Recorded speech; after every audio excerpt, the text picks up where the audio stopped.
We're now less than a day away from 2024, which means that people are getting their New Year's resolutions ready, looking back on the fond memories that they've had during 2023 and sharing their best achievements so far, as well as readying the end of year 2023 season videos that, frankly, we all enjoy watching.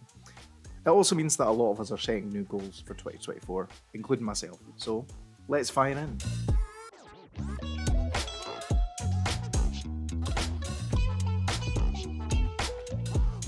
Whether it's fitness, sport, a new hobby, or practicing your craft, the way that you set goals is incredibly important. So I'm going to go through a few of my goals for 2024. Get an A in art school this year. I think this one kind of speaks for itself. Striving to do the best that you can in school and, further education.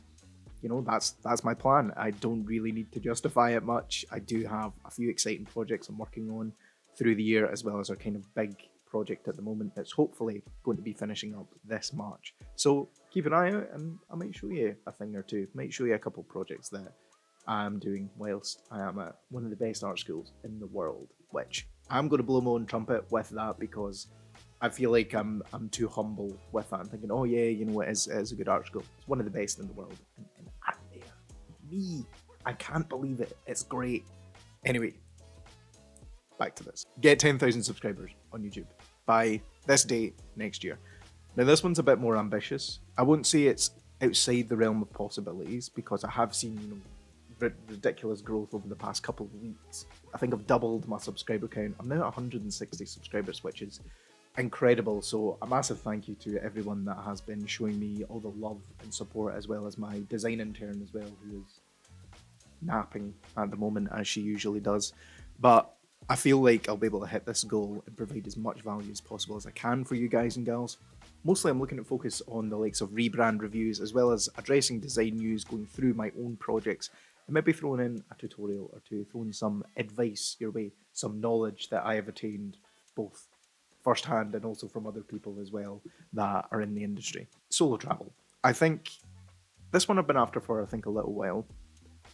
There's a few good places on my list. Mostly, in and around Europe, places that are, close by and also kind of cheap to get to as well.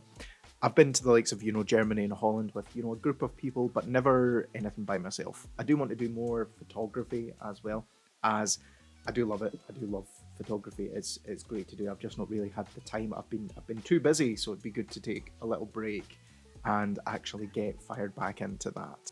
Number 4 is to read one book a month. Now, this is a minimum because after working in a bookshop over Christmas, I have bought too many books with the discount that I have.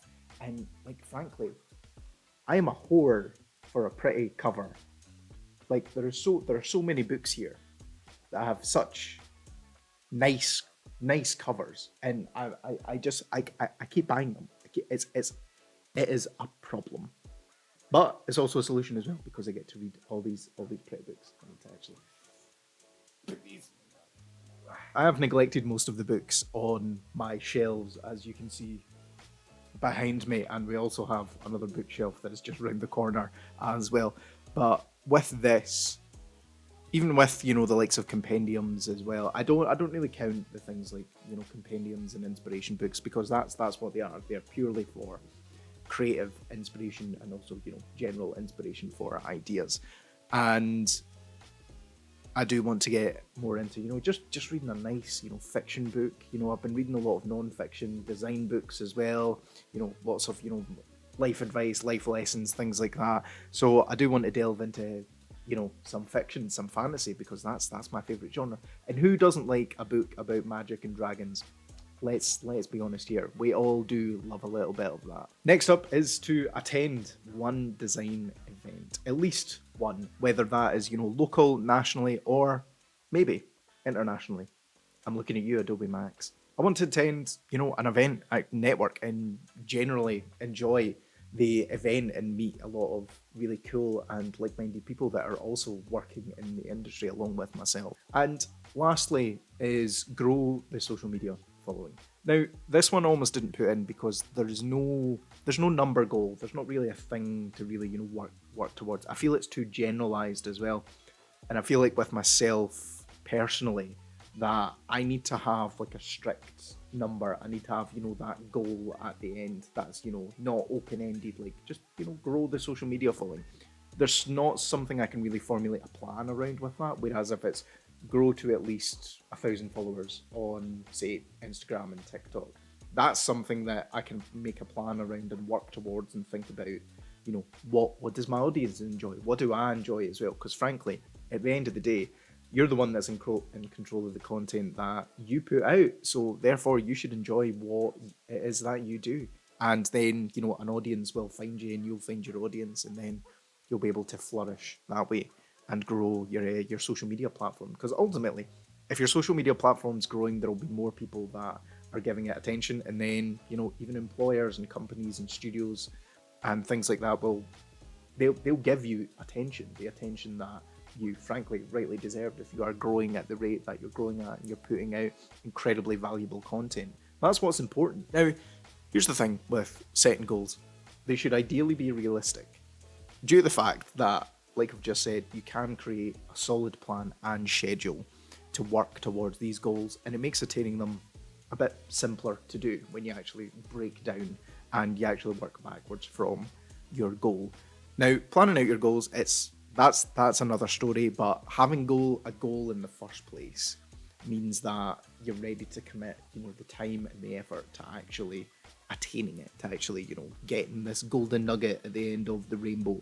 I'd recommend maybe not calling it a dream, because I feel like we do all have dreams. We do all have dreams to, work for, the biggest and the best companies in the world.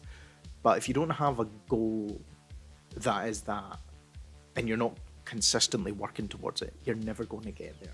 If it is continuously called a dream, it'll continue to be, I think, out with your reach. And I think having it as a goal makes it a lot more grounded, makes it a lot more tangible, a lot more real to you. And you'll be able to work towards it, because frankly, there's nothing wrong with having a dream. There's nothing wrong with that at all. But I think having a goal in mind that works in conjunction, say, with, that dream. If it is, say, to work with Nike, you'll be able to do it and you'll be able to work towards that.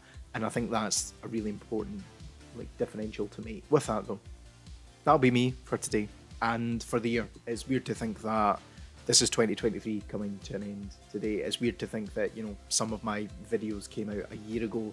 Like, for example, the AI in art and illustration, that came out a year ago, which I think crazy. It's strange the way that this year has worked and the way that this year has went. So what I will say is take care, have a good one, and I'll see you guys next year.